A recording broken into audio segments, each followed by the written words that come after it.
In this second part of the George Herbert Mead reading, we delve a little bit more into what it means to have self, or where the self comes from. And so Mead talks in this part about the development of the self. And his biggest argument is that the development of our self comes through our social interactions and our interactions with a society. He again, argued that we our mental processes and our self comes from the fact that we are part of a community and have these social interactions. And so he talks about the development of our self-reflexivity and how we can consciously put ourselves in others' places and turn ourselves back on ourselves, or turning back on the individual upon himself. This would not be possible to turn ourselves back on ourselves and examine our own mental processes and actions and behaviors if there wasn't already a community around us, or if there were not people around us, if it was just ourselves. We would not be able to do that. So in order to have a self, we must be able to get outside of ourselves. He argues that the genesis, or the beginning of our self, can be traced through two stages of child development, and he categorized these stages as the play stage and the game stage. So the play stage happens where children take on the attitudes of characters or people other than themselves. They play Indians, they play doctor, they play mother, and they're distinct and separate from each other and from these people. And the second, more developed stage would be the game stage, where the child takes a role upon himself, but it's a role that's more part of a team. And Mead likened this unto a baseball team, where, say, the first baseman has this understanding of himself as it pertains to how the other players and other positions react, and how he interacts with them.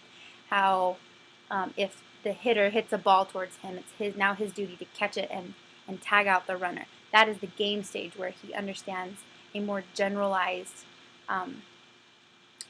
function of himself within this community. And that's, in order to have a self, you must be part of a community.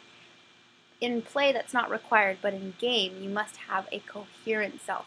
This brings us back to Mead's idea and assertion of the priority of the social. We must be a social people in order to have true development of ourself. Another argument or point that he brought up was the concept of I versus me.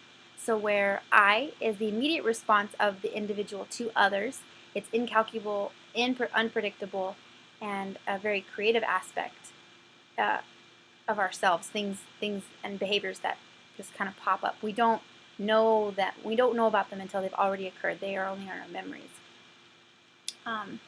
There's three important reasons he brings up with this I. The first is that it's a key source of the novelty social process.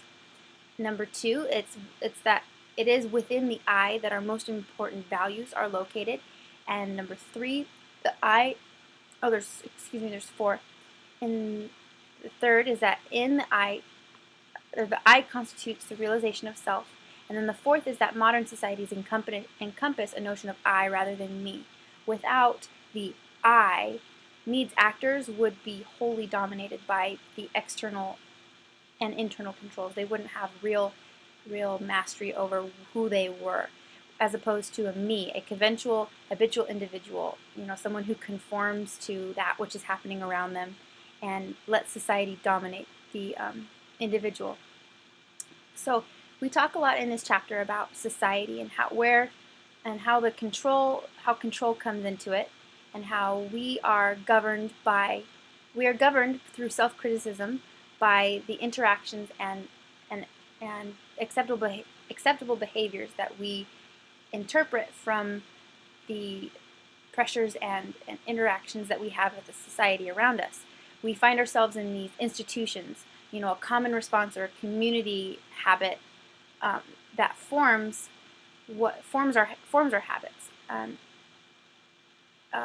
We see that institutions, Mead says, don't destroy individuality or stifle creativity, but they do define what people ought to do in a very broad or general sense, and allow lots of room for individuality and creativity. So we also go over some basic principles of symbolic interaction. 1. Human beings, unlike lower animals, have the capacity for thought. We are able to think for ourselves. 2. Thought capacity is shaped by social interaction. We learn how we can interact by their thoughts. 3. Social interactions. People learn the meanings and symbols around them that allow them to have distinct human thought. 4. Meanings and symbols allow people to carry on distinct actions and interactions. 5. People can modify the meanings they use based on certain situations. They have the thought process to do so. 6. People can make modifications because of their ability to interact with themselves and examine possible outcomes personally and assess the advantages rather than just choosing one. And 7, that patterns of action of interactions make groups and societies.